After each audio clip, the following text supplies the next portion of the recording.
Estaba embarazada y el hombre que decía amarla le apuntó con una pistola. Nadie lo supo por décadas. La prensa solo hablaba de su belleza, de una supuesta rivalidad con otra diva, de las cámaras que la adoraban. Pero la verdadera historia, la que ella cayó durante más de 70 años, es mucho más oscura. Hoy la vamos a contar completa. Se llamaba Elsa Aguirre. Y si tienes más de 40 años, seguro la viste en pantalla sin saber todo lo que cargaba por dentro. Fue una de las mujeres más bellas del cine de oro mexicano. Compartió escena con Pedro Infante, con Jorge Negrete, con Arturo de Córdoba, con Ignacio López Tarso. La compararon durante décadas con la mismísima María Félix. Dijeron que se odiaban, que la doña no la soportaba, que le arrebató un protagónico solo por celos. Ese chisme se repitió tanto que se volvió verdad. Pero hoy vamos a contarte lo que en realidad pasó detrás de esa rivalidad inventada por la prensa. Vamos a contarte de sus 3 matrimonios. De un amor platónico que la acompañó toda la vida sin concretarse jamás. Y de algo mucho más difícil, lo que Elsa Aguirre vivió en su primer matrimonio. Lo que le hicieron, lo que cayó durante más de 70 años. Vamos a contarte cómo, después de perder a su único hijo, encontró un camino que nadie hubiera imaginado para una diva de su época. Y cómo, en sus últimos años, guardó en secreto una enfermedad grave para no robarle el homenaje a un amigo que se estaba muriendo. Esta es la historia completa de Elsa Aguirre, la actriz, la mujer y todo lo que la industria y la prensa nunca contaron. Todo empezó con una fotografía. Tenía apenas 15 años cuando ella y su hermana Alma Rosa mandaron sus retratos a un concurso organizado por Clasa Films Mundiales. Ganaron. Y ese fue el boleto que las sacó de Chihuahua para llevarlas directo a la meca del cine mexicano. Su padre se opuso al principio. No quería que sus hijas se metieran en ese mundo. Pero la madre insistió, convenció, empujó. Y en 1945 debutó en El Sexo Fuerte. Un año después ya estaba compartiendo créditos con Joaquín Pardavé en Don Simón de Lira, una cinta que años más tarde se perdería para siempre en el incendio de la Cineteca Nacional. De ahí, todo fue meteórico. En los años 50 y 60, Elsa Aguirre se consolidó como una de las grandes bellezas del cine nacional. Filmó más de 30 películas. Medianoche, Lluvia Roja, La mujer que yo amé, Acapulco, Solo de noche vienes, Casa de mujeres, La estatua de carne, Cantando nace el amor, La perversa, El cuerpazo del delito. Compartió pantalla con Arturo de Córdoba, con Luis Aguilar y con nombres que hoy suenan a leyenda pura.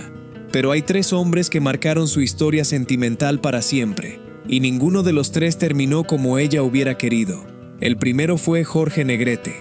Se conocieron filmando Lluvia Roja en 1950. Ella tenía apenas 19 años, él 38.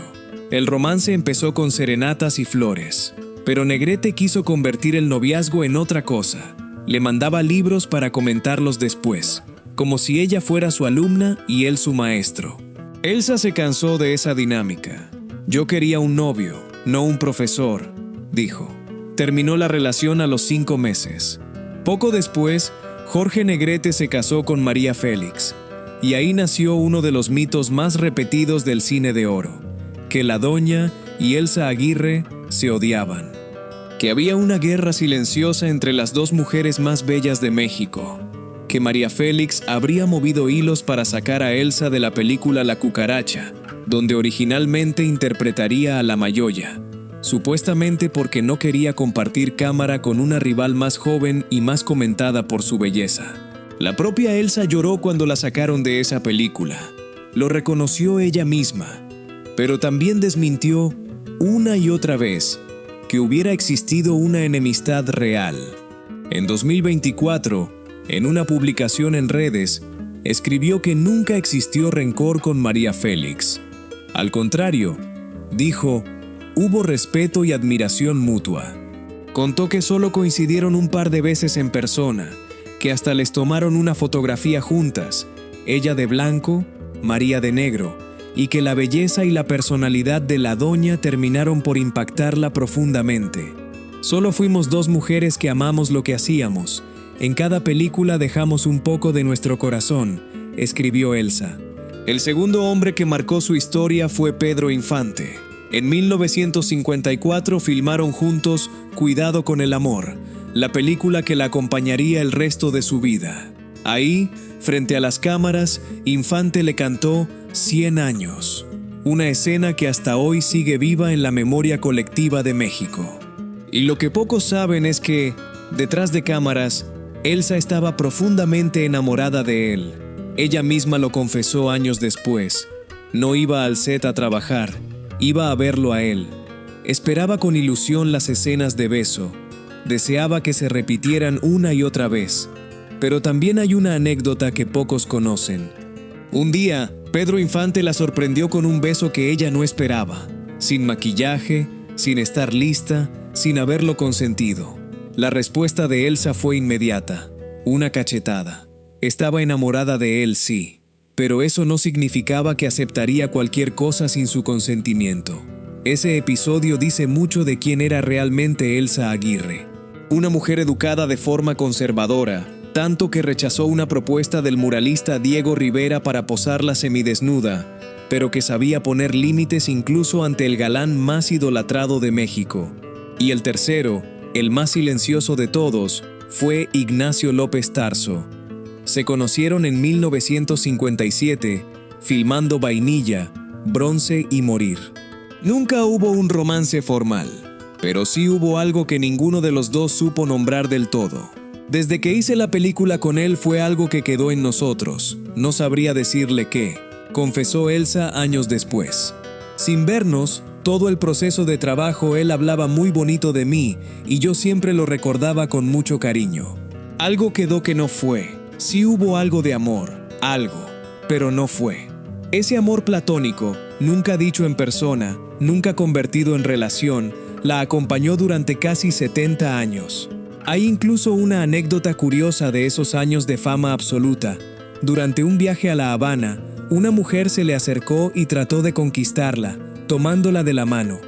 Fue su propia madre quien intervino de inmediato para alejarla. Elsa lo contó ella misma décadas después como una curiosidad más de una vida rodeada de atención de todos lados. Fama, belleza, idolatría. 3 hombres que la amaron de formas distintas y que ninguno terminó junto a ella. México entero la veía como una diosa inalcanzable de la pantalla grande. Todo parecía perfecto, pero detrás de esa imagen impecable, la historia real era mucho más oscura. En 1959, en pleno apogeo de su carrera, Elsa Aguirre tomó una decisión que sorprendió a todos. Se retiró. Tenía apenas 29 años, estaba en la cima, podía elegir cualquier proyecto que quisiera, y aún así, decidió parar. Quería, dijo después, llevar una vida normal. Ese mismo año se casó con Armando Rodríguez Morado, un periodista. Fue su primer matrimonio. Al principio, parecía la historia perfecta. Una diva que renunciaba a los reflectores por amor. El cuento que toda revista de espectáculos hubiera querido contar en portada. Pero no fue así. Detrás de las puertas cerradas, la relación se volvió un infierno. Armando ejerció violencia física contra ella. Violencia psicológica también. La controlaba. La sometía. Y hubo un momento que Elsa jamás pudo olvidar. Estaba embarazada, y él la amenazó con una pistola. No fue un grito, no fue un golpe cualquiera, fue un arma apuntándole, mientras cargaba en su vientre al único hijo que tendría en su vida. Elsa tomó la decisión más difícil, huyó. Se fue con su familia, se divorció, y crió sola a su hijo, Hugo. Antes de seguir con lo que vino después, si esta historia te está impactando, regálanos un like para que llegue a más personas que, como tú, crecieron admirando a esta generación de actrices sin conocer lo que realmente vivieron. Volvió a actuar en 1962 con la telenovela Las momias de Guanajuato y no paró hasta 2004 con Belinda, su último trabajo frente a las cámaras. Entre esos años filmó también La muerte de un gallero, 1977, y Albur de amor, cerrando así más de 5 décadas de carrera. Tuvo 2 matrimonios más. Uno con el cineasta José Bolaños, que duró poco. Otro con José Rafael Estrada, maestro de yoga chileno, que también terminó en divorcio. Fue precisamente a través de ese último matrimonio que Elsa se acercó, en 1968, a la Gran Fraternidad Universal, un movimiento espiritual liderado por el gurú José Manuel Estrada Vázquez. Ahí adoptó el yoga, el budismo y el taoísmo como forma de vida, mientras el país seguía recordándola como la mujer más bella de la pantalla grande. Ella construía en silencio otra vida, lejos de los reflectores. Pero ninguno de esos matrimonios posteriores pesó tanto en su historia como el primero. Porque años después, en una entrevista de 2021, dijo algo que dejó a todos sin palabras. Habló de Armando, el mismo hombre que la amenazó con una pistola, y dijo: el amor de mi vida fue, con esa conciencia que yo tenía, fue Armando. Fui la mujer más feliz del mundo. La misma mujer que sobrevivió a la violencia de ese hombre, lo recordaba también como el gran amor de su vida. Esa contradicción, ese dolor que convive con la nostalgia, es apenas el principio de lo que Elsa Aguirre tuvo que enfrentar, porque lo peor todavía no había llegado. En 2001, su hijo Hugo murió. Tenía 30 años. Un accidente automovilístico se lo arrebató.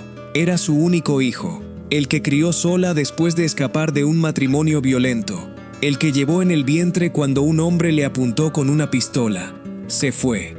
Elsa Aguirre, que ya había sobrevivido a la violencia, ahora tenía que sobrevivir al duelo más grande que puede enfrentar una madre. No hay entrevista, no hay declaración pública que alcance a explicar ese dolor, su refugio espiritual, el yoga, la meditación, el budismo que había empezado a practicar décadas antes, se volvió, después de la muerte de Hugo, lo único que la sostenía en pie. Y hubo otro momento, mucho más silencioso, que muy pocos conocieron a tiempo. En marzo de 2023, a los 92 años, Elsa Aguirre enfrentó una bronconeumonía aguda, una infección grave que comprometió sus pulmones y la puso al borde de la muerte. Requirió hospitalización, cuidados intensivos, pero decidió no decir una sola palabra en público, porque esos mismos días murió su amigo y colega Ignacio López Tarso, el mismo hombre con el que había filmado Vainilla, Bronce y Morir en 1957, el mismo con el que nunca hubo romance, pero sí algo que no fue, algo de amor, algo. Elsa guardó silencio absoluto sobre su propia gravedad para no desviar la atención del homenaje nacional que recibía su colega. Prefirió que México llorara a López Tarso sin distracciones, aunque ella misma estuviera luchando por respirar en una cama de hospital. Y aún así, encontró la manera de despedirse de él. Buscó su teléfono como pudo, logró comunicarse. Él contestó desde la cama de un hospital. «Lo único que te quiero decir es que te quiero mucho, Ignacio», le dijo, lo que nunca había podido decirle en persona, en casi 70 años. Él respondió: «Yo también, Elsa, te quiero mucho». Fue la última vez que hablaron. Después de esa bronconeumonía, Elsa Aguirre quedó con secuelas respiratorias permanentes. En sus últimos años usó oxígeno de forma intermitente. Ella misma aclaró en varias ocasiones que no padecía fibrosis pulmonar, simplemente sus pulmones se cansaban con la edad y necesitaba ese apoyo mientras se mantenía lúcida y activa. En abril de 2026, apenas 3 meses antes de morir, el gobierno de Morelos le rindió un homenaje en el Teatro Ocampo de Cuernavaca. Le entregaron un reconocimiento por más de 80 años de trayectoria. Fue una de las últimas veces que México la vio en público. La noche del martes 14 de julio de 2026, en su casa de Cuernavaca, Elsa Aguirre murió. Tenía 95 años, causas naturales, confirmaron los primeros reportes. Vivía con un estilo de vida vegetariano, con apoyo de oxígeno ocasional. La Asociación Nacional de Intérpretes confirmó su muerte la mañana siguiente. Y aquí está el dato que muy pocos medios contaron. En sus últimos momentos, no estuvo rodeada de la industria que la hizo famosa. Estuvo rodeada de su familia, de 4 enfermeras que la cuidaban día y noche, de Julio Aguirre, que no se apartó de su lado, de Marisol, su nuera, que también la acompañó hasta el final. Irma Dorantes no estuvo presente. La propia Elsa había aceptado años antes algo que pocas divas se atreven a admitir en público, que nunca tuvo demasiados amigos dentro del medio artístico. Gente de la Andy, de la Cineteca, mandaron flores, mandaron condolencias, pero no estuvieron ahí, la mujer que hizo suspirar a Pedro Infante frente a las cámaras, la mujer a la que compararon con María Félix durante décadas, la mujer que sobrevivió a una pistola, a un divorcio, a la muerte de su único hijo, y que cayó su propia agonía para no opacar el duelo de un amigo. Murió acompañada de su sangre, no de la industria que la hizo inmortal. Elsa Aguirre pasó su vida siendo observada, admirada por una belleza que, según ella misma reconoció, nunca buscó competir con nadie. Aplaudida por un talento que la llevó a compartir pantalla con las leyendas más grandes del cine mexicano. Pero la industria que la convirtió en diosa de la pantalla nunca conoció del todo a la mujer real, la que sobrevivió a la violencia en silencio, la que enterró a su único hijo, la que cayó su propia muerte inminente para no robarle protagonismo al duelo de un amigo, la que encontró, lejos de las cámaras, una paz que el estrellato jamás le dio. Al final, no fueron los flashes ni los homenajes los que la acompañaron, fue su familia. Eso quizás dice más de su vida que cualquier película. ¿Tú qué opinas? ¿Crees que la fama termina aislando a quienes más admiramos o eso depende de cada persona?